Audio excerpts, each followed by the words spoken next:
We did not learn our lesson soon enough. We went for each other's throat. I'm sure you do know. I'm sure. Hata kama unakataa, I'm sure you know I was a candidate in 2007. I'm sure the president you know was a candidate. I'm sure you know the prime minister was a candidate. I'm sure you know that those three people started together in 2002 when Kenya was unjudged as the most optimistic nation in the world. Because you had said we're going to give our country a new constitution within 90 days. I'm sure you know that as head teachers, you're entitled to know what I'm telling you. Because it is not just all mambo ya walimu, nachokaa pale. We now hate each other with great passion. This is what bothers me as a leader. Kenyans have learned, and unfortunately, we have transmitted this now to the pupils we teach. You have learned, you have taught our children how to hate a fellow Kenyan. How to jeer at a fellow Kenyan. How never, if you don't like them, you even tell them, time out. I've seen this in this audience this afternoon. Intolerance of a type I've never, I saw that at Uhuru Park one time. Time out.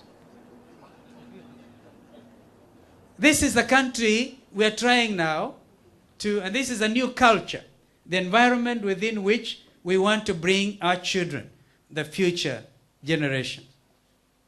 My friends, it hurts, and it hurts real big to see a country that has so much promise at the verge of extinction.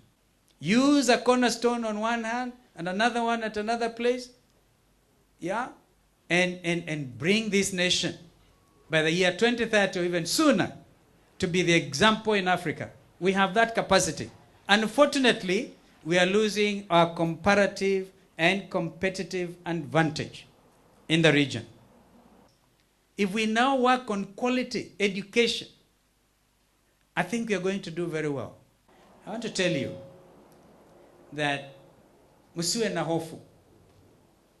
In spite of the negative picture I've painted of the circumstances prevailing in our country at this present moment, I remain very hopeful that we are going to overcome these things collectively, that we are going to implement our new constitution, because I've not had contrary views on implementation, because we have the best constitution in the world today. Please clap for yourself, because that is the truth. A constitution that is friendly to gender, friendly to the disabled Kenyans, friendly to those even who are poverty-stricken.